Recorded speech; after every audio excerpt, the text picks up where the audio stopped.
네, 창세기 3장에 보면 이제 제가 오늘 인용 구절 다 띄워놨거든요. 그래서 창세기 3장 1절 보시면 이런 말씀이 있어요. 이제 뱀은 주 하나님께서 만드신 들의 어떤 짐승보다 더 간교하더라. 그가 여자에게 이르되 참으로 하나님께서 말씀하시기를 너희는 동산의 모든 나무에서 나는 것을 먹지 말라 하시더냐 하니, 창세기 3장은 굉장히 중요한 배경이에요. 이게 왜 중요하죠? 창세기 3장은 이 세상 처음으로 죄와 사망이 들어오게 된 배경이에요. 네, 죄와 사망이 이때 들어온 거예요. 창세기 3장에서. 근데 이 3장 1절이 거기서도 정말 저는 중요하다고 생각하는 이유 중 하나가 뭐냐면, 물론 다른 구절도 중요하지만 사탄이 어떤 수단으로 이브를, 그러니까 이 죄와 사망이 들어온 그런 원인을 만든 그런 이브를 어떻게 어디로 공격했는지를 알 수 있는 굉장히 중요한 대목이에요. 이 3장 1절이. 이 구절을 지금 면밀히 보면 뱀이, 그렇죠, 뭐라 그러죠? 이브에게 먼저 이르되, 그러니까 이브에게 먼저 말을 한 겁니다. 그러니까 말을 하니까 당연히 이브가 들을 수밖에 없죠. 그러니까 이브의 귀를 친 거예요, 사실 사탄이. 그럼 누군가 이렇게 얘기할 수 있어요. 아니 그러면 말을 하지 수화를 하겠냐. 근데 사실 말을 한 것이 중요하다기보다 이 사탄이 말한 것으로 인해서 이브에게 생기는 변화가 우리가 좀 주목해 볼 만합니다. 자, 제가 4절부터 좀 이어서 읽어보겠습니다. 뱀이 여자에게 이르되 너희가 절대로 죽지 아니하리라. 그러니까 이브가 뱀한테 막 얘기를 한 거예요. 이거 하나님이 먹지 말라 그랬는데. 그래서 이제 4절에서 이제 뱀이 이제 이브에게 이렇게 말하는 거예요. 너희가 절대 죽지 않는다. 너희가 그것을 먹는 날에 너희 눈이 열리고 너희가 신들과 같이 되어 선악을 알 줄을 하나님이 아시느니라 하니라. 자, 6절 보세요. 여자가 보니 그 나무가 먹기에 좋고 눈으로 보기에 아름다우며 사람을 지혜롭게 할 만큼 탐스러운 나무이므로 그녀가 그 나무의 열매를 따서 먹고 자기와 함께한 자기 남편에게도 주매 그가 먹으니라. 그러니까 4절에서 지금 뱀이 한 번 더 이제 이브에게 얘기하는 거예요. 이브가 이거 하나님 먹지 말라 그랬다, 분명히 얘기했다, 나 아담한테 들었다. 근데 뱀이 이제 그래서 여자에게 얘기하는 거, 그거 아닌데, 나 그렇게 안 알고 있는데, 그거 틀렸어, 너희가 절대 죽지 않을 거야 하면서 5절에서 이브의 그 집중력을 한 번 더 구한 거예요. 그래서 이브가 더 잘 들을 수 있게 굉장히 또 설명을 하잖아요, 자세하게. 그것을 먹으면 너희의 눈이 열리고 너가 신들처럼 또 선과 악을 구분할 수 있는 그런 지식이 생길 것이다. 그래서 6절에서 여자가 보니, 그죠? 그리고 그 나무가 먹기에 좋고 눈으로 보기에 아름다우며. 이게 이제 어떤 의미가 좀 숨겨져 있냐면요, 그러니까 여자가 그 나무를 신경 쓰지 않고 보지 않고 관심을 두지 않았는데, 왜냐면 하나님께서 먹지 말라 그러셨으니까 본인이 그거를 뭐 관리할 필요도 없고 먹을 필요도 없고 탐낼 이유도 없는 거예요, 그 나무는 애초에. 근데 뱀이 4절에서부터 유혹을 하기 시작하니까 이브의 귀가 열려요. 그래서 이브가 들음으로 이 나무를 어떻게 보기 시작해요? 탐스럽고 눈으로 보기에 아름다우며. 그러니까 정확하게 6절에서 설명하는 거예요. 그 나무를 원래부터 이브가 관심이 있었는 데가 아니라 뱀이 유혹을 하기 시작하니까 5절에서 6절에서 여자가 본 거예요. 눈으로 다시 본 거예요, 정확히. 그리고 눈으로 보니까 다시 보기에 아름다우며. 그죠? 원래는 이렇게 보지 않았을 거예요. 이브가 먹기에 좋고 눈으로 보기 아름다워, 이러지 않았을 거예요. 근데 지금 성경에서는 그걸 얘기하는 거예요. 이브가 속아서 그 나무를 이렇게 보게 됐다. 어떻게 보게 된 거예요? 하나님을 대적하는 것으로 그런 행위를 이제 하기 시작한 겁니다. 이브의 시각이 변한 거예요. 그래서 이 부분에서 우리가 자칫하면 놓칠 수 있는 정말 중요한 교리 중 하나가 뭐냐면, 사탄은 그러니까 루시퍼가 뱀으로 현현해서 나타났을 때 이브에게 결코 이브가 뱀을 악하다고 생각 안 했을 거예요. 그렇게 생각하게 안 만들었을 거예요, 뱀이. 그러니까 뱀은 아마 엄청나게, 이게 지금 보면 제가 저번에도 한번 얘기한 것 같은데, 이 뱀은 아마 아담과 이브에게 굉장히 오래 전부터, 이게 얼마나 시간이 흘렀는지 모르니까 이미 전부터 굉장히 많은 점수를 땄을 수도 있어요, 뭐 합리적인 추측으로. 왜냐면 이브가 너무 잘 수용하잖아요, 지금 뱀의 말을. 그러니까 뱀이 신뢰도를 많이 쌓았을 거예요, 이 빛의 천사로 가장해서. 그죠? 그러면서 이 이브를 유혹하니까 이브가 얘는 생각해보니까 모든 짐승들보다 좀 더 똑똑했어. 그리고 되게 간교하니까 많은 지혜도 있고 또 많이 알아. 얘는 왠지 하나님의 대언자 또는 하나님의 어떠한 그런 좀 특별한 어떤 그런 동물, 그런 짐승, 이렇게 여겼을 가능성이 굉장히 적지 않습니다, 사실. 그러니까 이 말들을 그냥 수용한 거예요. 그래서 성경에서도 보면 정확히 나와 있죠. 이브가 속았고 그 다음에 유혹을 당했다. 그러니까 명확히 나와 있어요. 이브가 속임을 당했다고. 그러니까 뭐에 속은 거예요? 이 사탄한테 속은 거예요. 사탄의 정체에. 사탄인 줄 몰랐던 거예요. 정확히 말하면. 그죠? 그래서 정리해보면 뱀은 단순히 여자가 그 나무를 원래 있던 그 모습 그대로 그냥 그 나무를 그냥 보게 한 것이 중요한 게 아니라 그 나무를 탐스럽게 보게끔 하기 위해 유혹했다. 이게 좀 중요한 겁니다. 우리가 눈은 닫아도 귀는 닫질 못해요. 그래서 사실 이게 되게 무서운 거거든요. 우리가 보기 싫은 거, 뭐 영화 보다가도 무서운 장면 나오면 우리가 눈을 감잖아요. 저는 그래서 무서운 영화 막 동생들이랑 옛날에 많이 볼 때 안경 벗고 봤거든요. 아마 너무 무서워가지고. 근데 중요한 건 뭐냐면 귀를 못 막아요. 귀를. 그러니까 효과음이나 이런 것들 다 생생히 들리는 거예요. 귀는 우리가 강제로 어떻게 보면 닫을 수 있는 기관이 아예 안 되잖아요. 그러니까 되게 많은 위협에 노출되어 있는 거예요. 사실 귀가 불가항력적일 때가 많아요. 그래서 사람의 신체 기관 중에 거의 유일하게 불특정 위협에 가장 노출이 많이 되는 편입니다. 귀가. 그래서 시각보다 청각이 오히려 더 많은 위험에 노출되어 있고, 그래서 이브가 처음에 청각으로 유혹을 당한 거예요. 뱀의 말을 듣기 전까지 이브의 이 시각은 온전했어요. 그 나무를 보는 그 방식이 탐스럽게 보지 않았어요. 하나님을 대적하는 것으로 보지 않았어요. 들음으로 이브가 그 나무를 하나님을 대적하는 것으로 보게 된 겁니다. 그래서 우리가 흔히 생각할 때 눈이 빠를까요? 귀가 빠를까요? 왜 손이 눈보다 빠르다 이런 말 하잖아요, 타짜들이. 근데 여러분, 우리의 눈이 빠를까요? 아니면 귀가 빠를까요? 시각이 빠를까요? 청각이 빠를까요? 보통은 시각이 빠르다고 얘기를 많이 해요. 왜냐면 빛의 속도가 실제로 공기 중에 타고 흐르는 그 소리 속도보다 88만 배가 빠르다 그러잖아요. 그래서 빛의 속도가 당연히 더 빠르니까 소리 속도보다 우리가 당연히 시각이 더 빠르지 않겠냐, 더 거기에 왜 정교하지 않겠냐 이렇게 얘기하지만 사실 사람의 감각 반응에서 완전히 정반대예요. 이 연구 결과가 있어요. 이게 보면 제가 뭐 너무 많아서 그냥 하나만 좀 이게 잘 확인할 수 있는 걸 가져왔는데, 청각은 기능상 시각보다 뛰어나다. 빛의 속도는 공기 중의 속도보다 88만 배 빠르지만 이 때문에 감각 반응 면에서도 시각이 청각보다 빠를 것 같지만 실상은 정반대이다. 청각이 시각보다 훨씬 더 빠르고 정교하다. 내셔널 지오그래픽에서 이거 뇌에 관련된 테스트를 하다가 이 청각이 뇌랑 굉장히 밀접한 연관이 있다는 그거를 실험 결과를 연구 결과를 밝혀내기 위해서 실험한 게 있어요. 제가 그냥 이게 영상이 좀 2분짜리라 그냥 제가 캡처를 해봤는데, 사회자가 이제 불특정 다수들을 앉혀놓고 시험을 해요. 그래서 소리가 이 얼굴 뒤에다가 이 알람을 갖다 놔요. 그래서 알람을 울리면 이 사람 보고 일어나라 그래요. 그래서 이제 뒤에서 울리고 이 사람이 일어난 거예요. 자, 그리고 이제 두 번째는 앞에서 깃발을 보여주고 깃발을 올리면 일어나라 그래요. 그러니까 한 번은 청각이었고 두 번째는 이제 시각으로 테스트하는 거예요. 어느 게 더 빠른가. 일어나요. 결과가 어떠냐면, 이게 무슨 너무 짧은 시간이지만 이 청각으로 들었을 때 일어났을 때 반응 속도가 0.4초. 그다음에 이제 이 시각으로 반응해서 일어났을 때가 이제 5초, 0.5초 이렇게 나온다는 거예요. 그러니까 청각이 더 느려요. 시각보다 반응하는 게. 청각이. 이게 왜 그러냐면, 이 연구 결과가 뭐 때문에 이렇게 나왔냐면, 이게 이뿐만 아니라 뭐 굉장히 여러 사람을 테스트했는데 다 똑같이 나왔어요. 다 하나같이 다 청각에 먼저 반응을 했어요. 이게 왜 그러냐면, 청각 피질이 시각 피질보다 더 정교하고 훨씬 빠르기 때문이에요. 사람이 그렇게 창조되었어요. 청각이 더 예민하고 정교하고 빠르게 반응할 수 있도록. 그래서 이처럼 청각은 시각보다 훨씬 더 예민하기 때문에 우리가 듣는 것을 굉장히 조심해야 됩니다. 특히 음악적인 요소들은 단순히 이런 소리가 아니라 소리 이상의 영향력을 우리에게 끼쳐요. 음악이라는 것은 단순히 소리로 치부되는 게 아니죠. 그렇기 때문에 음악을 듣는 것은 특히 크리스찬에게 있어서 영적으로도 육적으로도 정말 많은 지대한 영향을 끼친다는 거, 이걸 알고 계셔야 돼요. 그래서 제가 영향을 준다라고 말씀드릴 때 어디에 영향을 주냐면 뇌예요. 뇌에 영향을 주는 거예요, 이런 소리들이. 그래서 오늘은 루시퍼가 세상을 향해 여러 음모들을 펼쳐놨는데 그 중에 하나인 이 음악을 좀 살펴보겠습니다. 성경에 음악에 대한 교리 또는 음악에 대한 내용이 500곳 이상 등장해요. 단일적인 어떠한 교리로서 치부했을 때는 정말 많이 등장하는 교리예요, 순수하게 따졌을 때. 심지어 음악이 언제 타락했는가도 살펴볼 수 있는 그런 간접적인 힌트가 주어진 구절이 있어요. 그게 창세기 4장이에요. 창세기 4장인데 4장을 보면 가인의 후손들이 나와요. 근데 창세기 4장에 가인의 후손들이 나오면서 뭐가 나오냐면, 가인이 쫓겨나고 가인이 도시를 세웠는데 가인의 후손들이 여러 문화들을 만들었다는 걸 알 수 있어요. 여러 문화들. 그리고 그 문화들의 창시자들이 됐다는 것을 알 수 있거든요. 조상들이 됐다는 거.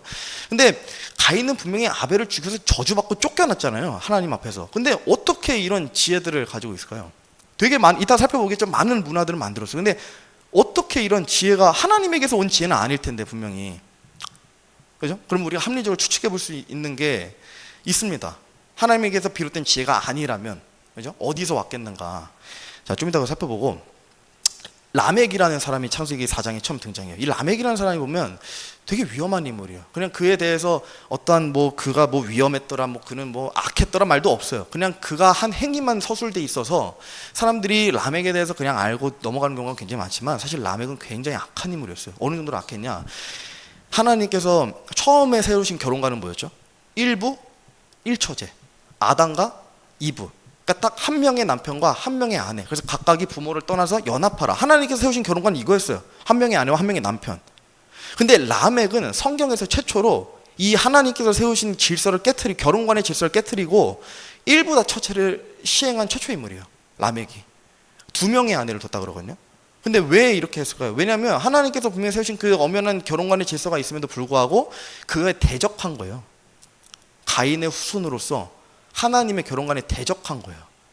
그러니까 바꿔 말하면 하나님을 신으로 섬기지 않았다는 뜻이에요.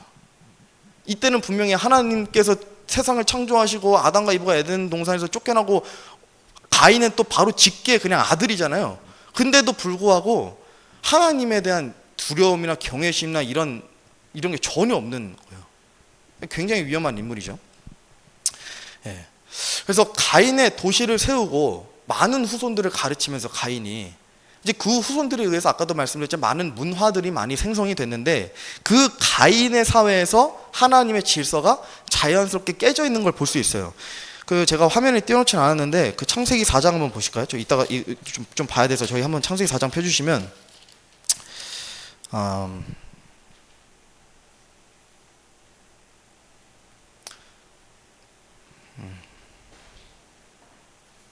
창세기 4장 제가 한번 읽어보겠습니다.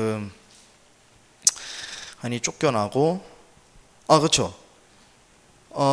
이제 창세기 4장 16절 보면 가인이 주의 얼굴 앞에서 물러가 에덴의 동쪽에 있는 노 땅에 거하였더라. 그러니까 가인이 쫓겨났어요. 그리고 이제 아내가 나오고 이제 쭉쭉 나오다가 후손들이 나오고 라멕이 19절에 나오는데 지금 보면 라멕이 자기를 위해 2 아내를 취하였는데 하나의 이름은 아다요 하나의 이름은 다른 하나의 이름은 실라더라.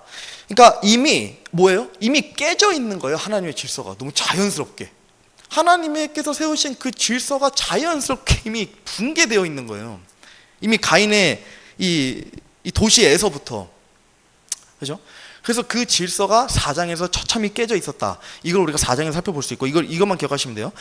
가인에 대한 교리가 굉장히 많이 있어요. 가인에 대한 교리가 굉장히 많이 있는데 많은 견해가 있어요. 많은 견해가 있는데 그 중에 하나가 뭐냐면 그냥 설이에요. 설. 가인이 이단 종교의 창시자였다는 설이 있어요.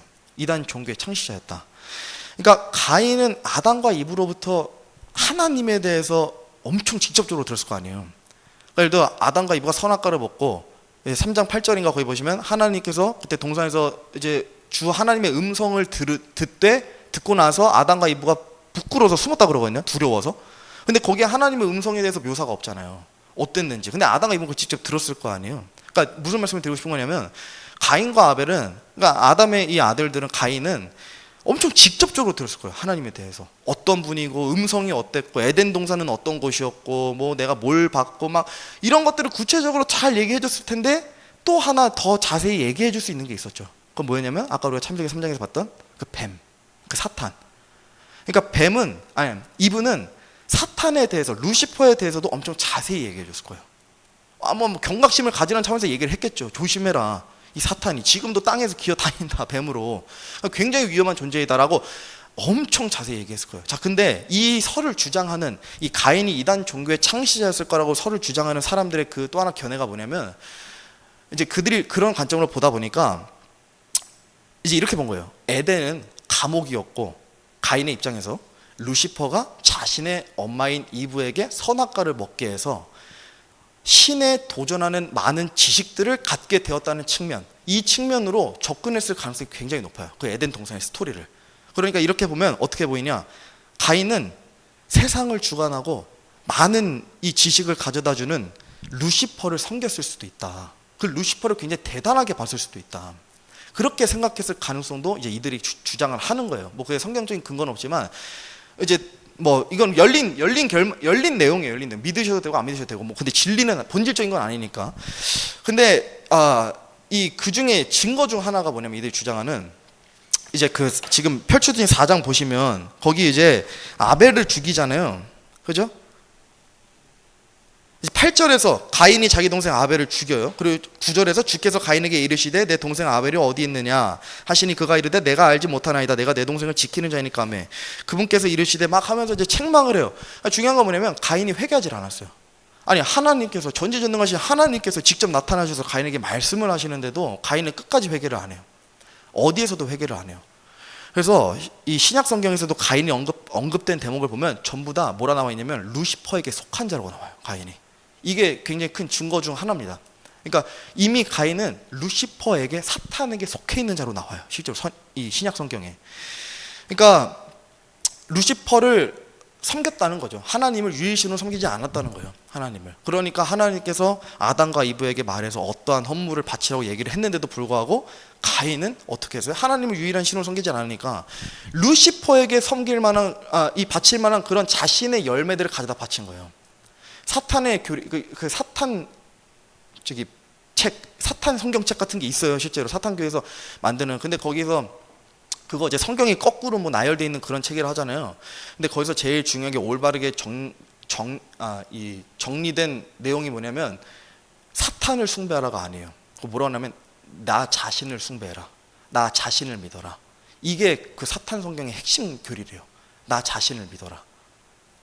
그러니까 뭐 그런 뭐 차원에서 가인도 자신의 헌물을 하나님께 바친 거예요. 이게 루시퍼의 굉장히 큰 음모였거든요. 가인에게 임해서. 그래서 실제로 이런 책도 나왔어요. 루시퍼스 에반젤리움. 번역하면 루시퍼의 복음. 루시퍼의 복된 소식. 하나님의 복된 소식도 있지만 루시퍼의 복된 소식도 있다. 픽션이에요. 픽션이지만 소설이 당연히 소설이죠. 당연히 소설인데 성경적 근거도 없고. 근데 이제 이들이 주장하는 관점들이 그런 거예요. 그러니까 루시퍼는 사악한 존재가 아니다. 오히려 인간에게 이 쾌락, 그러니까 기쁨을 추구할 수 있는 자유의지를 준 장본인이고 선과 악을 구분하는 그런 신에 도전하는 지식을 갖게 해준 아주 놀라운 인물이다. 마치 하나님을 유일하게 대적할 수 있는 그런 또 다른 신이다. 이런 내용이에요. 이 책이. 그죠? 예. 그래서 어쨌든 이제 가인이 루시퍼를 악하지 않다고 여겼을 가능성, 그 다음에 하나님처럼 가인도 능력 있는 존재로 여겼다는 그런 주장들이 오늘날 있습니다. 그래서 성경에 기록되어 있지 않지만 이런 것들을 합리적으로 추측해 볼 수 있는 것 중 하나가 뭐냐면 아까도 제가 말씀드린 것처럼 가인이 어쨌든 후손들이 많은 문화들을 만들었는데 그러면 이 지식들은 도대체 어디서 왔는가? 뭐 조상이 되고 뭐 가르치는 자가 되고 막 쭉 나오는데 어디서 왔는가? 근데 이런 지식들은 아까도 봤지만 라멕도 마찬가지로 이미 하나님의 질서가 깨져 있었잖아요. 가인의 도시에서. 그러면 그 지식들은 적어도 하나님께 속한 지식은 아니겠죠. 적어도. 그러면 어디에 속한 지식? 루시퍼에게 속한 지식일 거예요. 분명히. 그러니까 사탄이 가인과 또 가인의 후손들에게 그런 악한 교리들 또 악한 문화들의 지식을 가져다 줬을 가능성이 매우 높다는 겁니다. 그래서 뭐 여기서부터 이제 저의 사견입니다. 저의 사견인데 아까 이제 창세기 3장에서 본 것처럼 이브가 뭐에 유혹을 당했냐면 그 지식에 그 지적 욕구의 그 갈망이 있었기 때문에 거기에 대해서 시험을 받은 거거든요. 이브가. 그러니까 선과 악을 구분하는 그 지식. 그러니까 사실 선과 악을 구분하는 건 하나님밖에 못 하시는데 그거에 대한 지식에 이브가 갖는다는 그런 거에 넘어간 거예요. 그러니까 이브 때부터 그게 이미 있었고 또 가인이 저주받은 이후로부터 이미 그 두 사람이 그래서 죄와 사망이 들어오고 쫓겨난 이후로부터는 가인의 후손들에 대해서는 이 양상이 더 커졌을 가능성이 굉장히 높죠. 지식에 대한 갈망, 뭔가 어떤 그런 문화들을 만들어내고 양상해내고자 하는 그런 욕구들. 이게 원래 지식이 많은 사람들이 분출하고 싶은 욕구가 굉장히 강하대요, 실제로. 그래서 뭐 교수도 많이 하고 뭐 그렇게 많이 하는 건데 어쨌든 뭔가 만들어내고 싶고 그런 것에 굉장히 성향이 강하다는 겁니다. 그러니까 사탄이 어떠한 방법으로든 세상을 장악하기 위해 하나님의 문화가 세상에 정착하기 전에 이미 루시퍼가 그걸 손을 쓴 거예요. 그 밑작업을 한 거예요. 이미 하나님의 문화가 퍼지기 전에 루시퍼의 문화가 먼저 자리 잡도록. 이 증거도 저는 이렇게 보여요. 그 4장 26절 제가 화면에 띄워놨나? 있네요. 그 여기 이게 제가 이제 보는 증거 중에 하나가 이제 4장 막 가인의 문화 나오고 이제 마지막 구절이에요. 4장에 셋에게도 아들이 태어나며 그가 그의 이름을 에노스라 하였으며, 이 셋이 이제 아담이 이제 아벨을 잃고 나서 아담과 이브가 다시 낳은 아들이잖아요. 셋. 근데 그의 또 아들이 태어났어요. 그게 이름이 에노스고, 그때 사람들이 주의 이름을 부르기 시작했더라. 에노스가 태어나고 나서야 주의 이름을 부르기 시작했대요, 사람들이. 그러면 그 전에는 우리가 추측해 볼 수 있는 것은 사람들이 주의 이름 부르지 않았던 거예요. 그러니까 하나님을 경외하고 하나님의 문화를 우리가 받아들이고 뭐 우리의 죄를 고백하고 이런 모습들이 어디에도 찾아볼 수 없었던 거예요. 에노스가 태어나고 나서야 사람들이 주의 이름을 부르기 시작했다는 겁니다. 네. 창세기 4장 21절이에요. 이제 좀 본론으로 다시 돌아와서, 그의 형제의 이름은 유발이었는데 그는 하프와 오르간을 다루는 모든 자들의 조상이 되었더라. 자, 우리가 아까 내용들 잘 기억하시면서 지금 이 21절을 보면 유발이라는 사람도 이제 가인의 후손 중 한 명이에요. 근데 그는 이 문화의 창시자들 중 한 명이에요. 근데 이 사람은 어떤 문화의 창시자예요? 음악 문화의, 악기 문화의 창시자인 거예요. 그죠? 그래서 뿐만 아니라 그가 악기들의 조상이라는 것은 결코 좋은 의미가 아니라는 것을 이제 우리가 알 수 있는 겁니다. 이 가인의 후손들이 어떠한 자들인지를 알았으니까. 그러면 여기서 이 조상이 되었다는 것도 어떤 하나님을 찬양하고 뭐 그런 악기들을 만들어내고 뭐 그런 이제 좋은 선한 그런 모습의 조상이 아니라 악한 문화, 악한 음악들을 만들어내는 장본인이었던 거예요, 이 사람이. 그래서 하나님께서 세우신 결혼관, 한 남편 한 아내라는 거룩한 질서를 깨트리고 본인의 쾌락을 위해서 여러 명의 아내를 둘 수 있는 문화를 가인의 후손인 라멕이 만들었습니다. 유발도 마찬가지예요. 하나님을 찬양하기 위해서 주어진 악기나 음악의 질서들을 깨트리고 하나님을 대적하는 많은 음악들을 만들어냈을 겁니다. 오늘날 가요나 팝송, 힙합 이런 것들이에요. 하나님을 대적하는 음악은 별게 없어요. 사실 대적의 소리라는 거는 다른 게 아니에요. 뭐 하나님을 저주하고 이런 게 아니에요. 하나님을 대적하는 음악이라는 거는 하나님께 속하지 않은 거예요. 그냥 하나님께 속하지 않은 모든 음악들이 하나님을 대적하는 음악이에요. 그 중에 하나라도 예외가 될 수 없습니다. 전부 그런 하나님께 속하지 않은, 하나님을 대적하는 음악들이라는 겁니다. 그래서 가인 도시 문화의 창시자들, 이 사람들은 쾌락주의, 관능적이고 퇴폐적이고 성적인 그런 문란한 의지들을 다분히 가지고 문화를 창시했을 그 가능성을 결코 배제할 수가 없다는 겁니다. 그래서 오늘날 지금 2024년도 이 21세기의 많은 여러 악한 문화들이 어디서 나왔냐? 이런 유발, 라멕 이런 사람들에 의해서, 가인의 후손들에 의해서 처음 나왔다, 이렇게 봐도 결코 과언이 아닙니다. 자, 우리가 이 부분에서 루시퍼의 또 이 음모를 자연스럽게 하나 살펴볼 수 있는 게 있어요. 에스겔서 28장 보면 네가 하나님의 동산 에덴에 있었는데, 그러니까 루시퍼예요. 모든 보석 곧 홍보석과 황옥과 다이아몬드와 녹주석과 줄마누와 벽옥과 사파이어와 에메랄드와 석류석과 금이 너를 덮었고, 여기서 나오는 이 금의 종류들은 모든 금의 종류예요. 사실 모든 금의 종류가 루시퍼한테 있었던 거예요. 덮었대요, 심지어. 그리고 너가 창조되던 날에 너 안에서 내 작은 북과 내 피리의 작품이 예비되었도다. 작은 북은 뭐라고 생각하세요? 이거를 이제 소위 드럼으로 얘기하는 분들이 굉장히 많아요. 근데 사실 작은 북은 영어로 보면 드럼스가 아니죠. 드럼셋도 아니에요. 태블릿이라고 나와요.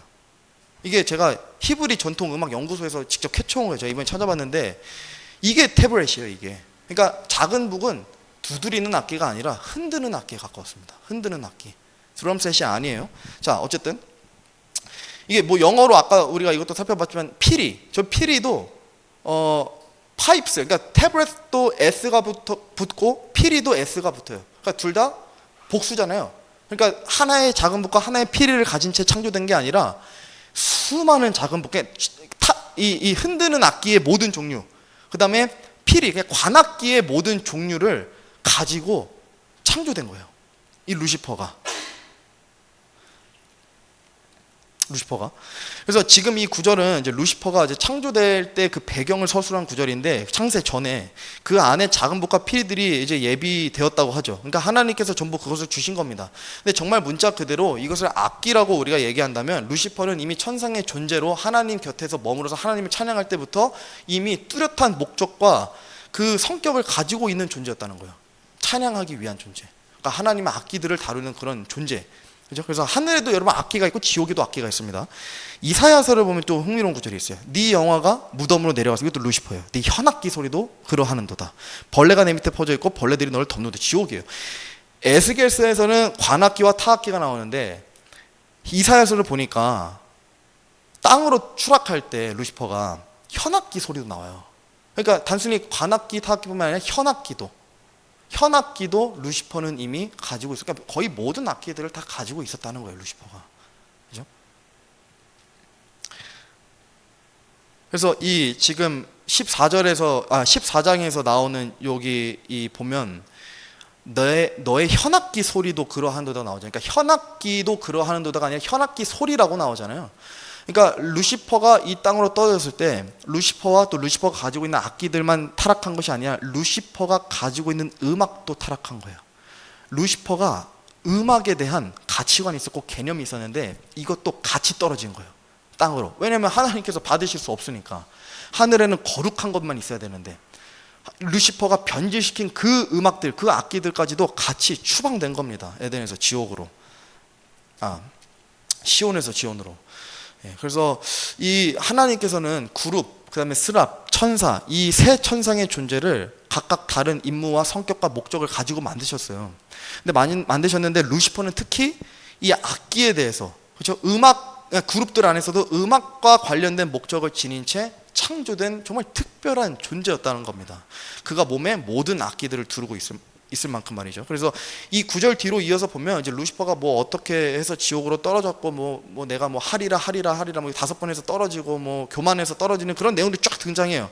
근데 루시퍼가 타락하는 대목에 보면 항상 뭐가 있냐면 루시퍼가 악기를 다루는 존재, 또 음악에 능한 존재, 이런 것들이 항상 같이 서술돼요. 그러니까 우리가 추측해 볼 수 있는 거는 루시퍼가 뭔가 음악과 관련해서 또는 자기가 어떤 하나님께서 지으신 그 특별한 목적, 어떤 악기에 관한 목적, 이런 것들로 인해서 뭔가 타락했을 가능성도 배제할 수는 없다 이거죠. 그죠? 악기에 대해서 계속 그런 것들이 나오니까, 음악에 대해서. 그럼 뭔가 음악과 관련해서 또는 악기의 어떠한 그런 뭔가 그런 걸로 인해서 또는 자기의 직분에 대해서, 왜냐면 많은 사람들이 이제 그 그룹들 중에서도 음악 단장 뭐 이런 걸 했다고 추측을 하거든요, 루시퍼를. 그래서 뭐 그런 걸로 교만했지 않았을까, 뭐 이렇게 또 추측하는 견해도 있습니다. 그래서 어쨌든 이 부분을 정리해보면 악기나 음악에 뚜렷한 목적이 부여된 채 창조된 이 루시퍼라는 천상의 존재가 감히 하나님께 닿으려고 교만해서 지옥으로 떨어졌는데, 이때 떨어진 거는 루시퍼뿐만이 아니라 루시퍼가 가지고 있는 악기들과 그 악기들이 내는 소리, 그러니까 루시퍼의 음악, 이런 것들이 같이 땅으로 떨어졌다는 겁니다. 그래서 이 루시퍼가 떨어졌는데 이제 이 루시퍼에 대한 어떤 그런 움직임에 대한 관련 구절을 보면, 이제 하루는 하나님의 아들들이 자기를 주 앞에 보이려고 왔는데 사탄도 그들 가운데 오니라. 주께서 사탄에게 이르시되 네가 어디에서 오느냐 하시니, 사탄이 주께 대답하여 이르되 땅에서 여기저기 다니고 또 그 안에서 위아래로 거닐다가 오나이다 하매. 그러니까 루시퍼는 땅으로 떨어졌지만 에베소서 2장 2절 말씀에 그 따라서도 세상의 공중 권세를 잡고 있기 때문에 땅에 속하는 모든 공간을 다 두루 다닐 수 있어요. 하나님께서 또 그걸 허락하셨고, 그러니까 뭐 지옥에도 우리가 이렇게 지옥 땅끝까지도 떨어졌다가 거기서도 올라올 수도 있고 땅에서 하늘까지도 계속 다니는 거예요, 이 루시퍼는. 그러니까 세상을 주관하면서 나랑 같이 떨어졌던, 루시퍼랑 같이 떨어졌던 그 악기들과 그 음악들을 위아래로 거닐면서, 그죠? 땅에서 여기저기 다니면서 두루 퍼뜨리고 다녔다는 거예요, 루시퍼가. 쉽게 말해서 사탄은 마귀들이 아니고 사탄은 루시퍼입니다, 루시퍼. 제가 참고로 이거에 대한 또 오해들이 좀 있는 걸 봐가지고, 어쨌든 사탄은 루시퍼입니다. 모든 경우에 거의 그렇습니다. 그래서 이것이 세상을 향한 루시퍼의 가장 큰 음모 중 하나였습니다. 이 음악, 본인이랑 같이 떨어진 것, 유일하게 음악밖에 없거든요. 악기밖에 없거든요. 본인이 제일 잘하는 것, 제일 능한 것, 그죠? 그래서 이 사탄의 계략 중에 음악을 무엇보다 정말 잘 분별하시고 주의하셔야 돼요. 이게 사탄이 이것에 아주 능합니다.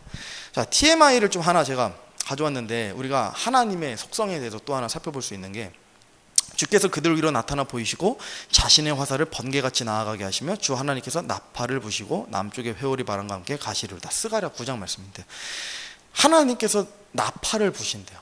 나팔을. 근데 이게 정말 하나님께서 직접적으로 나팔을 부시는 건지 아니면 은유적인 또 비유적인 표현인지 우리가 알 수 없습니다만, 어쨌든 만약에 한 가지 우리가 확실한 것은 하나님께서 음악을 사랑하시는 분이시다.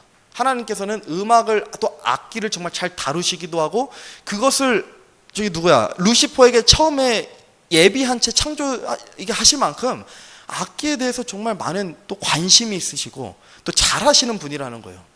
뭐 이게 정말 하나님께서 정말 나팔을 부신다면 문자 그대로 우리가 문자 그대로 해석했을 때 하나님께서는 정말 악기를 잘 연주하는 분이시기까지 한 겁니다. 그죠?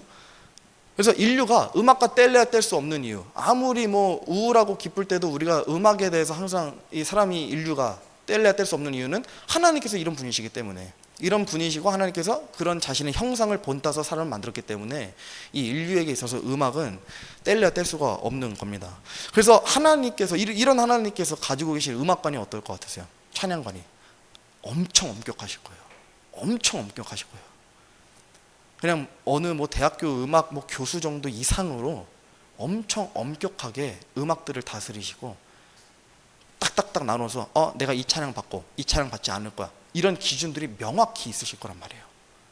우리가 아무리 정말 뭐랄까 하나님을 그냥 뭐 우리 입에서 자연스럽게 뭔가 막 습관처럼 뭐가 하나님을 찬양하는 그런 멜로디가 흥을 나와도 우리 누가 보면 저 사람은 삶에서 저렇게 하나님을 언제라도 찬양하네 하지만 사실 하나님 입장에서는 뭐 그냥 안 받으실 수도 있는 거예요. 사실 엄연히 따지면, 엄연히 따지면 하나님께서는 그 정도로 이 음악에 대해서 엄격하신 분이시라는 겁니다. 그래서 결국 악기를 조심해야 됩니다. 하나님께서도 악기를 만드시고 중히 여기시지만 사탄도 그만큼 악기와 음악에 능한 자이기 때문에 우리가 잘 분별해야 될 것입니다. 음악에 건전하거나 세속적인 것을 결정할 때 가사가 아니거든요. 물론 가사도 가사일 수 있지만 제일 먼저 우리가 선행돼서 음악이 선하다 악하다를 판단할 때는 뭐냐면 음악의 그 배경이에요. 배경. 그러니까 연주, 악기로 연주되는 그 소리들로 음악이 세속적이다 아니다를 판단하는 근거가 되기도 한다는 겁니다. 그래서 악기가 음악의 모든 것을, 거의 모든 것을 구상한다고 봐도 과언이 아닙니다. 오늘날 교회에서 보면 보기 좋고 아까 이브처럼 눈으로 보기에 좋고 귀로 듣기에 좋은 음악들, 그런 예배들을 많이 드려요. 근데 그런 것들을 볼 때 정말 뭐 몇천 명, 몇백 명의 혼들이 거기에 있잖아요. 그래서 그들이 다들 막 눈물 흘리고 아멘 하면서 손 흔들고 하나님을 찬양하고 막 울부짖어요. 감정적으로 막 표출하고.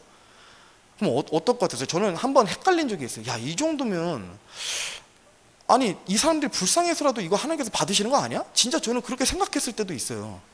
뭐 몇천 명이 그런 교회가 또 몇천 개, 몇백 개일 텐데 세상에. 미국에 제가 다니는 신학교에 한인 교수님인 이황로 교수님이라고 계세요. 그분께서 이 찬양 예배에 대해서 뭐라고 하시냐면 이렇게 말씀하셨어요. 제가 한번 읽어볼게요. 근본적으로 예배는 성경적이어야 하고 전통적이며 정통적인 정체성을 갖고 진리의 말씀이 토대가 돼야 된다. 예배에 사용되어지는 음악도 마찬가지다. 특히 찬양을 부를 때 신경 써야 할 것은 이것은 설교보다도 온 회중이 함께 한 입으로 하나님을 경배하는 잠깐의 시간이기 때문에 더욱더 교리적으로 명확하고 오직 하나님만 기쁘시게 할 수 있는 가사와 곡조로 고백해야 된다. 전 너무 동의해요. 이거에 정말 100% 동의해요. 잠깐의 시간이고 정말 그렇긴 하지만 설교보다 덜 중요한 것 같지만 사실 찬양은 예배의 전체 시간으로 보면 성도들이 한 입으로 하나의 내용을 함께 찬양하는 유일한 시간이에요. 찬양하는. 그러니까 하나님께서 더 귀히 받으실 가능성이 굉장히 높죠. 어쩌면 설교보다도 더 그럴 수 있어요. 정말로 설교보다도. 여러분, 중립적이라는 단어를 예배에서 제일 조심해야 돼요.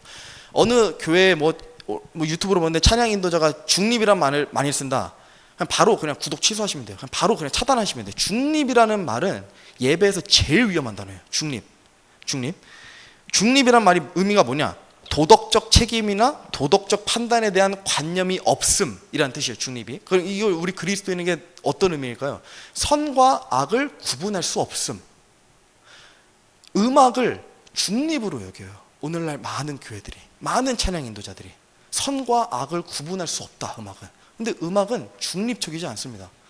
단어 하나는 중립적이에요. 중립적일 수 있어요. 근데 그런 단어가 모여서 그런 글자가 모여서 또 단어가 되고 문장이 되면 도덕적 가치를 지니게 되고 중립적이지 않게 되잖아요. 음악도 마찬가지예요.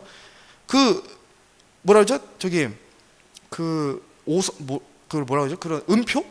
음표라 그러나? 그런 콩나물들, 그런 음표 하나가 중립적일 수 있지만 그런 것들이 모여서 노트를 이루고 악보를 만들게 되면 중립적이지 않게 되는 거예요. 음악은 결코 중립적일 수가 없습니다. 하나님께서 받으시는 음악이 명확히 있고 받지 않으시는 음악이 명확히 있어요. 하나님께서, 성령님께서 슬퍼하시는 음악이 있고 성령님께서 기뻐하시는 음악이 분명히 있습니다. 사탄이 아까 그 구절이 근거예요. 땅으로 떨어졌을 때 사탄의 음악, 그 사탄의 소리도 같이 떨어졌다. 하나님께서 받지 않으시는 거예요. 그게 명확한 증거예요. 음악이 중립적이지 않다. 그리고 사무엘상 17장에도 보면 그 사울이 악령에 시달려요. 악한 영에. 그래서 이 다윗을 불러가지고 뭘 연주하게 되죠? 하프를 연주하게 해요. 아름다운 곡조로. 악령이 어떻게 되세요? 떠나갔잖아요. 이게 가장 큰 증거죠. 음악이 중립적이라면 어떻게 악령이 떠나가요? 안 떠나가야죠. 음악이 중립적. 그 악령을 찬양할 수도 있는 건데 그게. 근데 명확히 그게 구분된다는 거예요. 좋은 음악이 있고 나쁜 음악이 있다. 네. 그래서 뭐 오늘 젊은 세대를 사로잡는 뭐 이따가도 예시를 좀 제가 가져왔습니다만 어쨌든 많은 찬양팀들이 대부분의 음악은 중립적이기 때문에 어떻게든 주님을 찬양해도 다 주님께서 거룩히 받으신다가 기본이에요. 기본. 장신대나 이런 데 들어가셔서 실용음악가나 CC음악가 들어가시잖아요. 이걸 제일 기본으로 배워요. 모든 음악은 여러분 우리가 하나님을 찬양하게 만들어졌다. 제 가까운 지인이 누군지는 말 못하지만 들을 수도 있어서 그걸 전공했거든요. 그래서 좀 열심히 찬양해도 더 잘해요. 노래도 좀 막 잘해요. 아주 잘해요. 그걸 제일 처음에 배웠어요. 그 친구가. 모든 음악, 모든 악기는 우리가 하나님을 위해서 어떠한 음악으로든 뭐 무슨 막 EDM 같은 걸 넣어서도 하나님께서 거룩하게 들으실 수 있다. 모르겠어요. 저는 잘 모르겠어요. 근데 어쨌든 저는 제 가치관은 확실합니다. 이 음악은 중요하지 않고 현대 음악들을 교회에 가지고 들어오는 사람들은 어떠한 장애가 일어나냐? 영적 분별의 장애가 일어나요. 왜냐면 아까도 말했잖아요. 중립이라는 건 뭐냐면 옳고 그름을 판단하지 않는다는 거고 선과 악을 구분하지 않는다는 의미이기 때문에 내가 현대 음악, 그런 세속적인 음악을 교회에 가지고 온다. 그럼 내가 교회에서 더 이상 구분하지 않겠다. 분별하지 않겠다는 뜻이에요. 이건 본인이 그런 스탠스를 내세우는 것과도 같은 겁니다. 뭐 너무 극단적인 게 아니냐 누군가 이렇게 얘기할 수 있지만 사실 성경 말씀에 따르면 엄연히 하나님께, 아까도 말씀드렸죠, 하나님께 속하지 않은 것들은 전부 하나님께 대적하는 거라니까요. 아니 그렇잖아요. 우리가 힙합을 듣고 막 그런 헤비메탈, 락 같은 걸 듣는데 하나님께서 그걸 기뻐하실 리가 없잖아요. 아무리 그냥 우리가 상식적으로 생각을 해봐도 그거는 말이 안 어울리잖아요. 하나님하고 락과 하나님이. 그래서 강제해서라도 우리의 육신의 감정들이나 분위기에 취하게 만드는 노래들은 우리 삶에서 전부 칼같이 차단시켜야 됩니다. 진짜 아예 조금이라도 내 귀를 내가 내어주지 않겠다. 이 사탄처럼 이 마귀에게처럼 내가 탐스럽게 어떤 것을 보지 않기 위해서 내가 내 귀를 철저히 순수하게 그 청결을 유지하겠다. 이렇게 좀 다짐하셔야 됩니다. 이 비행기 소리 잠깐 이거 소리 클 수도 있는데 그 소리 크면 거기 PPT에서 그 소리 이따 줄이시면 되거든요. 거기 그 밑에 하단에 마우스 갖다 대면 좀 줄여줄 거예요. 한번 들어보세요.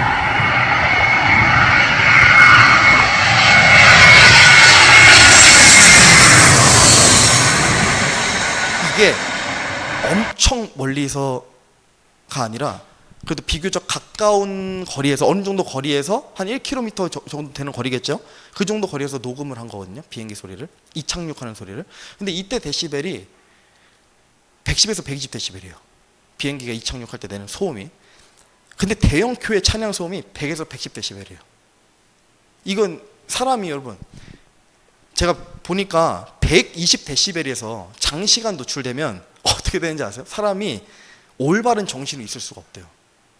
클럽이 120데시벨 정도가 되는데, 저는 뭐 클럽 안 가봤지만 가보신 분들 아마 아실 거예요. 가면 120데시벨이 되는데 문제는 거기다 술까지 들어가잖아요. 사람들이 어떻게 돼요? 정신 못 차리는 거예요. 나는 없어요. 거기 클럽에 간 거 기억도 안 날걸요? 들어갔다가 어떻게 나왔는지 기억도 못하고 그래서 클럽에서 그렇게 사건 사고가 그렇게 많이 터지는 거예요. 사람들이 이성을 마비시키기 때문에. 음악으로 순수히 120데시벨이 간다는 거는 말이 안 돼. 근데 거기에 몇 시간씩 있잖아요. 그거 다 술까지 들어가니까 이성을 놔버리는 겁니다. 거기다가 이 대형교회 찬양송도 마찬가지예요. 무조건 그 정도까지는 아니지만 100에서 110데시벨이래요. 최고치가.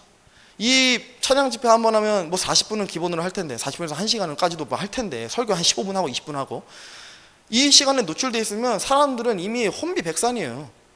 내 이성을 올바르게 판단할 수 있는 그런 시간들은 허락되지 않아요. 이 정도 데시벨에서는.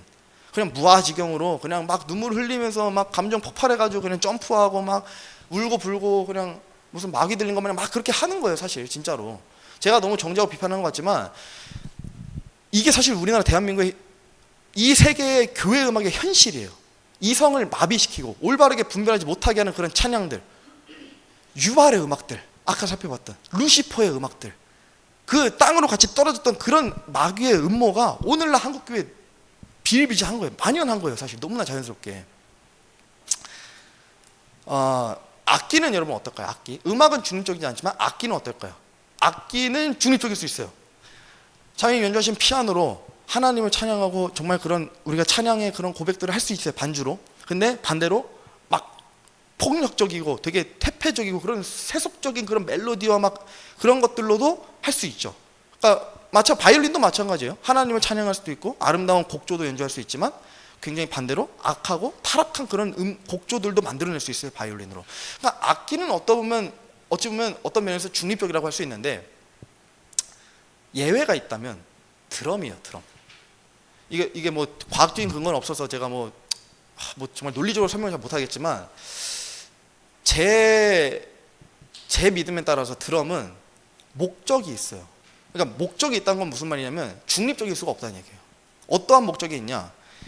사람을 자극시키는 데 목적이 있어요. 드럼은 아무리 천천히 느린 비트로 두드린다 하더라도 사람이 자극을 받아요. 근데 그 자극이 건전하지가 않은 자극이에요. 사람을 흥분시키는 자극이거든요. 우리가 영적으로는 흥분할 수 있지만 육신적으로 자극돼서 흥분되는 것은 결코 좋지 않습니다. 결코 좋지 않아요. 비트가 뭘까요? 드럼은 비트를 내는 음악인데 비트가 뭘까요? 비트가 뭐냐면 반복되는 박자로 리듬과 템포를 결정짓는 거예요. 그러니까 쉽게 말하면 음악의 배경에 깔리는 반복적인 리듬 패턴이에요. 이런 거예요. 다 아시죠? 이런 비트. 어떠세요? 좋으세요? 듣기? 여러분, 이게 이런 비트가 극단적인 예시를 가져온 게 아니에요. 저기 써있잖아요. BPM 100비트. 아주 기본적인 비트예요. 이 비트가 어울린다 생각하세요? 성경하고? 아니 그냥 우리가 상식적으로 생각했을 때 이런 비트가 하나님과 올바른 조화를 이루어 나갈 수 있다고 생각하세요? 저는 굉장히 어렵다고 봐요. 모르겠어요. 예외가 있을 수도 있어서 진짜 조심스럽지만 많이 어렵다고 봐요. 하나님과 조화를 이루어 나갈 수가 없어요. 왜냐면 이거는 대중이 듣기에 좋고 대중을 흥분시키기 위해 만들어진 목적이 있는 악기예요. 하나님을 높이려고 만든 악기가 아니잖아요. 그래서 저는 드럼이 중립적이지 않다고 여기는 겁니다. 오늘날 찬양팀이 아이돌처럼 우상화되고 왜 그렇게 많은 팬덤이 형성되고, 제가 어제도 자기 전에 보니까 그 뉴스를 보니까 뭐 거의 최초라고 하는 것 같은데 멜론이라고 있잖아요. 멜론의 음악 차트가 있죠. 탑100 해가지고 음악 차트가 있는데 거기에 뭐 10위권 안에 든 뭐 최초의 찬양 해가지고 뭐가 막 기사들이 막 뜨더라고요. 어제 보니까. 이게 좀 조심스러운데 그 뭐 1, 2, 3위 막 이렇게 뭐 세속적인 아이돌 음악 막 있고 뭐 막 그런 무슨 뭐 그룹 뭐 누군지도 몰라요. 하여튼 막 이름이 있다가 이제 뭐 쭉 나오는데 제가 봤을 때 뭐가 찬양이지? 아니 진짜 모르겠는 거예요. 제목에서 뭐가 하나님의 사랑 뭐가 나와야 되는데 제목이 없어요. 그런 게. 그래서 제가 뭐지? 하고 기사 다시 들어가서 딱 봤는데 제목이 뭐냐면 고요한 폭풍속을 걷고 있을 때? 뭐 하여튼 뭐 그런 거예요. 그러니까 가요하고 경계가 사라지는 거예요. 이게 가요하고 찬양이 멜론 차트에 왜 들어요? 멜론 차트는 모르겠어요. 제가 뭐 하는 건지 모르겠는데 그냥 가요들 나열해 놓는 곳이잖아요. 그곳은. 근데 찬양이 거기에 들어갔다고 막 다들 막 와 찬양이 많이 바뀌었다, 되게 변화됐다 하면서 막 뭐 찬양이 요즘 교회들 본받아야 된다 이런 막 댓글들이 정말 많이 달리는 거 보고 충격받았어요. 아니 아까 우리가 읽은 본문 말씀처럼 하나님과 빛과 어둠은 결코 하나가 될 수 없는데 하나가 된 모습을 보면서 제가 느낀 거는 어둠이구나. 어둠이 어둠과 하나가 된 거구나. 저게 빛이 아니기 때문에 저게 가능한 것이구나. 저는 그냥 그렇게 생각이 들더라고요.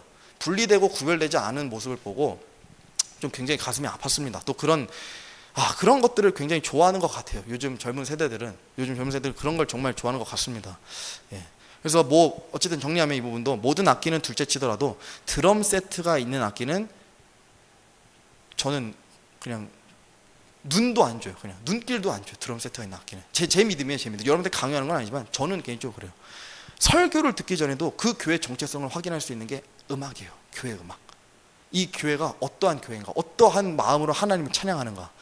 드럼 세트를 갖다 놓고 빵빵빵 두드려야 된다.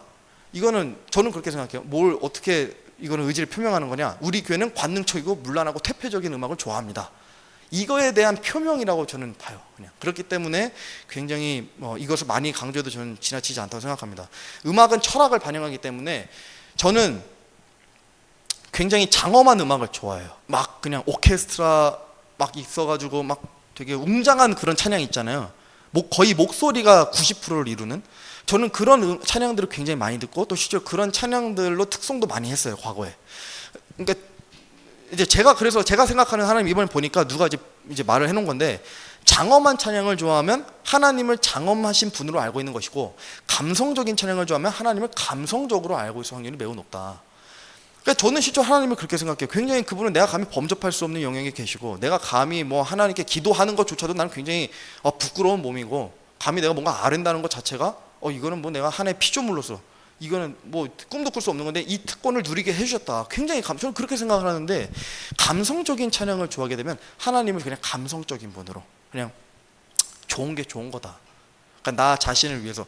제가 저번 시간에 설교 시간에도 말했지만, 예수님께서 말씀하시지 않았는데 예수님께서 말씀하셨다고 생각하는 그런 오해들이 세상에 굉장히 많거든요. 그 중에 하나가 이거예요. 너 자신을 믿어라. 예수님께서 그런 말씀 하시지 않았잖아요. 어디에 그런 말씀이 있어요. 근데 사람들, 젊은 청년들은 보니까 제가 간혹 가다가 인스타그램 제가 이제 크리스천 투데이나 막 그런 거 기독교 관련된 거 구독해 놓은 게 있어서 보려고 이런 거 저런 거 참조해 보려고 들어가는데, 그런 게 되게 많아요. 내 자신을, 예수님께서도 말씀하시지 않냐, 너 자신을 믿어라, 용기를 내라. 그 용기를 내라가 나를 믿어서 용기를 내는 게 아닐 텐데. 그래서 그런 좀 악한, 아쉬운 그런 좀 문화가 오늘날 좀 교회에 많이 자리 잡혀 있는 것 같습니다. 그래서 누군가가 이렇게 부를 수 있어요. CCM에 대해서 요즘에는 CCM도 하나님을 경배하는 성경적인 가사를 많이 담고 있지 않나요? 여러분 어떻게 생각하세요? 반은 맞고 반은 틀렸다 생각합니다. 그러니까 일단 CCM 중에 성경적이지 않은 가사를 찾기가 더 힘들걸요? 아니 그렇잖아요. 가사는 거의 다 괜찮아요. 굉장히 좋아요. 뭐 교리적으로 좀 틀렸다 하더라도 가사만 읽고 보면 무슨 시편 읽는 것 같아요. 진짜 좋아요. 좋은데 문제는 그게 아니에요. 가사가 문제가 되는 게 아니라 CCM의 태생 자체가 락, 팝, 힙합, 헤비메탈 등의 대중적이고 실용적인 장르를 제한 없이 사용하도록 허락된 영역이다. 이거는 제가 말한 말이 아니에요. 이거는 위키백과 가서 사전 찾아보시면 CCM의 정의를 그렇게 담아놨어요. 락, 팝, 힙합, 헤비메탈 등의 대중적이고 실용음악적인 장르를 제한 없이 사용하도록 허락한 장르이다. 대중음악이에요. 대중음악. 그러다 보니까 강한 비트, 불완전한 리듬을 쓰고 있어서 교회 음악으로 쓰기에 굉장히 위험합니다. 굉장히 불안해요, 사실. 물론 저는 CCM 들어요. 제 삶에서도 CCM 듣고, 저희 딸도 CCM 듣고, 제 아내도 CCM 들려줘요, 제가. 근데 제가 그렇게 하는 이유는 뭐냐면, 제가 명확한 기준이 있어요. 작곡가에 대한 기준이 있고, 그 가사에 대한 기준이 있고, 그것이 복음적이고 성경적인지, 또 곡조가 너무 강한 비트들이나 이런 것들이 들어가지, 템포가 빠르지 않은지, 이런 저만의 가치관들이 있어요. 그래서 제 플레이리스트에도 운전할 때나 일할 때 들어요. 100곡 중에 5곡 정도 되려나? 엄청 적다는 얘기예요, 제 말은. 막상 성경적으로 작정하고 들어가서 분별해보면 성경적이지 않은 게 얼마나 많은지 모르겠습니다. 정말 많아요. 그래서 CCM 자체가 제가 무시하는 게 아니에요. 저도 CCM 듣고 은혜 받고 정말 그걸로 가사 고백할 때도 많아요. 하지만 예배의 근본까지 훼손할 수 있는 게 CCM이기 때문에 예배 음악에 사용하는 것은 조금 위험할 수도 있다. 저는 그렇게 생각을 하고요. CCM이 이게 영어로 약자가 Contemporary 크리스천 뮤직이에요. 그러니까 번역하면 현대 기독교 음악. 그러니까 CCM은 대중적인 음악이기 때문에 목적이 뭐냐면 교회가 대중들이 기쁘고 즐겁게 할 수 있도록 만들어진 음악이라는 거예요. 하나님을 높이기 위한 음악이 아니에요. 엄연히 따지면 CCM은 목적 자체가 대중적인 음악이다. 이런 의미가 담겨 있다는 겁니다. 오락 기능을 가지고 있는 그런 음악이다. 그래서 오늘날 CCM은 특히 더 조심할 이유가 있어요. 그러니까 옛날에 CCM 있잖아요. 옛날에 CCM은 건전한 것도 되게 많았거든요. 사실 보수적인 때다 보니까 2000년도 초반 때 만들어진 곡만 하더라도 좋은 거 많았어요. 사실 괜찮아요. 건전하고 그런 것들 좋은 거 많았습니다. 근데 오늘날 CCM은 정말 많이 주의하셔야 돼요. 이따 제가 예시 영상 하나 보여드리겠습니다. 자, 거의 다 끝났어요. 하나님께서 음악의 힘을 아시기 때문에 자신의 말씀을 노래로 부르라고 명하시기도 했어요. 신명기 31장 19절 말씀이에요. 그러므로 이제 너희는 너희를 위해 이 노래를 기록하여 이스라엘 자손에게 가르치고 그들의 입에 그것을 두어 이 노래가 나를 위해 이스라엘 자손에게 증거가 되게 하라. 하나님께서 행하신 일, 하나님께서 명령하신 것, 하나님께서 말씀하신 것들을 이스라엘 자손이 노래로 부르고 그 노래를 담아서 후손에게 또 자손에게 증거가 되게 하라는 그런 말씀인 겁니다. 음악의 힘을 아시는 거예요, 하나님께서. 그래서 우리가 그 예수님의 제자 12제자 이름 외울 때 노래 있잖아요. 무슨 뭐 베드로 안드레 막 하는 그 노래. 그러니까 그런 것처럼 되게 쉽게 외워지거든요. 노래가 되게 의미가 있습니다. 역대상 25장 1절 말씀 보시면 또한 다윗과 군대 대장들이 아삽과 헤만과 여두둔의 아들 중에서 구별하여 섬기게 하며 그들이 하프와 비파와 심벌주로 연주하며 대언을 하였는데 일하는 자들의 수가 그들의 섬기는 일에 따라 이러하니라. 자, 아삽, 헤만, 여두둔이 나와요. 이 구절에서 이 세 사람만 기억하면 돼요. 모두 레위 지파 사람들이었어요. 제사장 직분의 사람들이었어요. 레위 지파. 근데 이 세 사람은 이 단순히 레위 지파였던 게 중요한 게 아니에요. 솔로몬과 다윗 왕 그 시대에 믿음을 인정받고 찬양으로 섬기는 찬양단의 대장들이었어요. 우두머리들이었어요. 아삽은 심벌주를 연주하는 사람이에요. 성경 기록에 따르면 심벌주를 연주하는 사람인데 심지어 그는 여러분 시편 보시면 아삽의 시 들어보신 적 있죠? 그 아삽이 이 아삽이거든요. 시편을 기록하기도 했다는 거예요. 그럼 추측해 볼 수 있는 거는 아삽이 하나님을 찬양할 때 찬양단 단장이면서 하나님을 찬양할 때 어떻게 찬양했냐? 하나님의 말씀들로 하나님을 찬양했다는 거예요. 그러니까 이게 어떻게 여겨져요? 대언으로 여겨지는 거예요. 아삽은 성경 기록자들 중에 한 명이에요. 그러니까 하나님 말씀을 기록한 것뿐만 아니라 그 말씀들로 하나님을 대언하고 하나님을 찬양했다는 것을 우리가 알 수 있습니다. 자, 헤만도 나와요. 헤만은 열왕기사 4장 31절에 보면 심벌지를 연주한 자인데, 근데 헤만의 특징이 뭐냐면 솔로몬과 비교되는 인물이거든요. 저도 이번에 찾아보면서 알게 됐어요. 굉장히 대단한 인물이에요. 어느 정도 대단한 인물이냐? 솔로몬이 가장 지혜가 있었는데 가장 지혜로웠는데 그는 헤만보다도 더 지혜롭더라. 이렇게 나와요. 그러니까 헤만이 보통 인물이 아닌 거예요. 얼마나 지혜롭기면 솔로몬이 그보다 더 지혜롭다고 할 정도로 비교되는 거잖아요, 사실. 근데 이 헤만이 또 특히 뭐로 비교되냐면 솔로몬이 잠언 쓰고 전도서 쓰고 또 노래와 시에 능했어요. 솔로몬도 이 다윗을 닮아서. 그러니까 헤만도 그것과 비교되는 거예요. 그러니까 헤만 또한 하나님의 말씀을 대언하고 하나님의 말씀으로 찬양하고 시를 쓰고 이러한 것에 굉장히 또 능하고 그런 은사가 있는 사람이었다는 겁니다. 여두둔도 레위 지파 사람인데 특히 악기를 다루는 것에 엄청 능한 사람이었어요. 근데 여두둔의 또 다른 특징은 뭐냐? 시편 보면 이런 거 보셨을 거예요.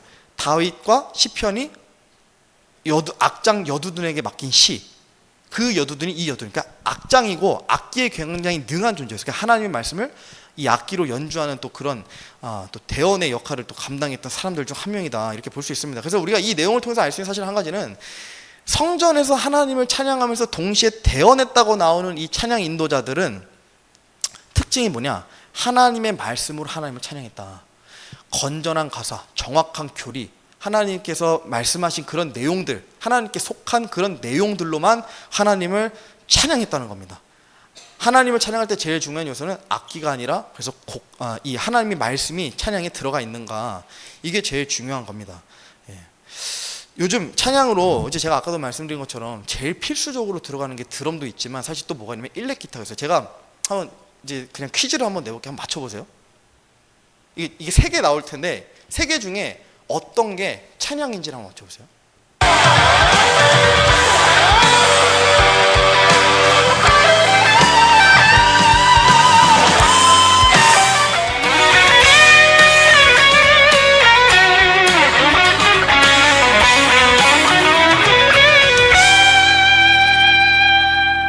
마지막입니다.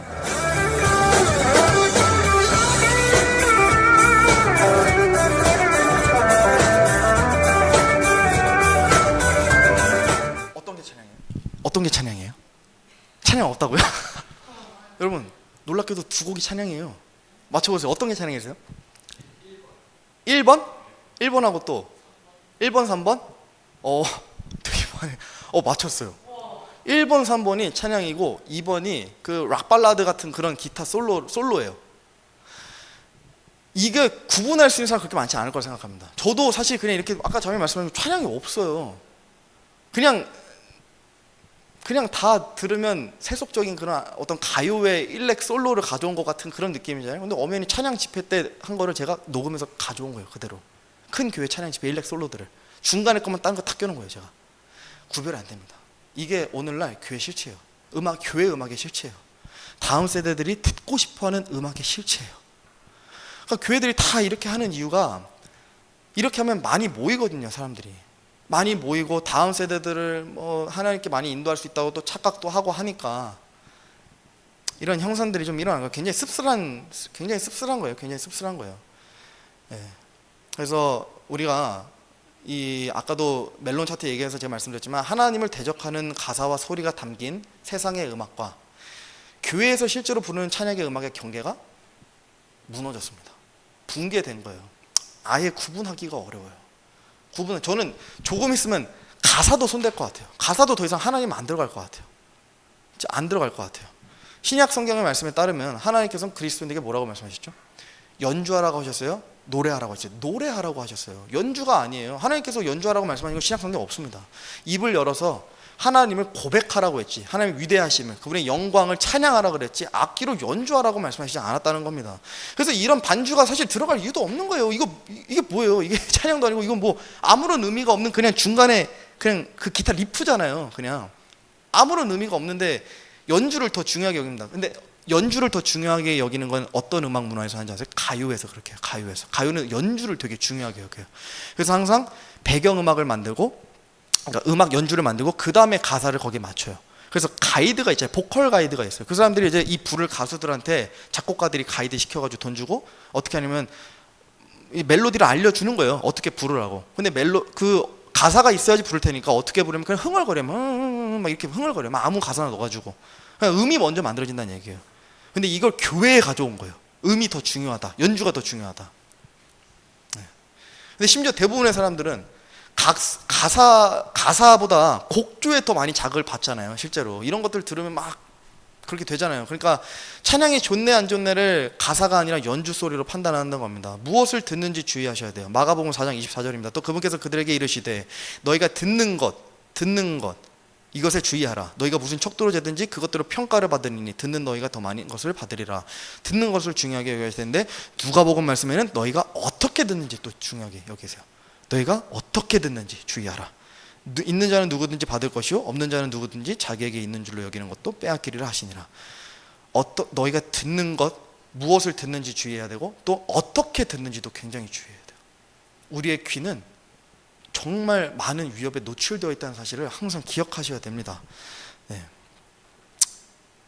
그래서 또 이 부분도 정리해보면 오늘날 교회 음악의 제일 우선적인 방향은 하나님의 분명한 말씀들이 많이 들어가 있는 노래들로 하나님을 찬양하는 것이 제일 안전하다고 볼 수 있습니다. 또한 연주가 가사보다 앞설 수 없습니다. 가사보다 앞설 수 없기 때문에 사람의 감각을 과다하게 자극시키는 연주는 올바르지 않습니다. 그래서 찬송가들이 되게 안전해요. 거의 찬송가들이 안전한 이유가 거의 그런 이유들에 있습니다. 정확한 교리들, 정확한 가사, 분명한 그런 고백들이 있기 때문에 그렇습니다. 자, 그래서 이 찬송가를 어떻게 불러야 될까요? 거의 다 끝냈습니다. 우리 좀만 힘내셔서 들어주시면 시편 96편입니다. 오 거룩함의 아름다움으로 주께 경배할지어다. 온 땅이여 그분 앞에 두려워할지어다. 합당한 거룩함의 아름다움으로 주께 찬양해야 돼요. 단순히 찬송가도 그냥 부르는 게 중요한 게 아니라 합당한, 주님께서 받으실 때 합당한 그런 고백들로 하나님을 찬양해야 하나님을 높일 수 있는 겁니다. 우리 거룩한 존재들이 하나님을 어떻게 찬양하는지 보세요. 이게 하나님께서 원하시는 찬양의 모습이에요. 그 기준이에요. 이건 하나님께서 직접 만드신 찬양의 모습이거든요. 자, 이사야서 말씀이에요. 그것 위에는 스랍들이 저마다 6날개를 가진 채 서 있더라. 그가 2날개로는 자기 얼굴을 가리고 2날개로는 자기 발을 가리며 2날개로는 날더라. 하나가 다른 하나에게 외치리되 거룩하다 거룩하다 거룩하다 만군의 주여 그분의 영광이 온 땅에 충만하다 하더라. 하나님께서 원하시는 찬양이 이거라는 거예요. 이들은 이렇게 위에서 태어났거든요. 자, 계시록 말씀에도 네 짐승이 저마다 자기 둘레 6날개를 가졌고 그것들의 안쪽에는 눈들이 가득하다. 스랍이죠. 그것들이 밤낮 쉬지 않고 이르기를 거룩하다 거룩하다 거룩하다. 밤낮 쉬지 않고 365일 24시간 이 하나님을 찬양하기 위해서 만들어진 존재들이 항상 이렇게 고백하고 있는 거예요. 거룩하다 거룩하다 거룩하다. 그래서 시편 저자도 아까 그래서 그렇게 보면 거룩함의 아름다움으로 주께 경배할지어다. 거룩함. 이게 굉장히 중요합니다. 거룩함.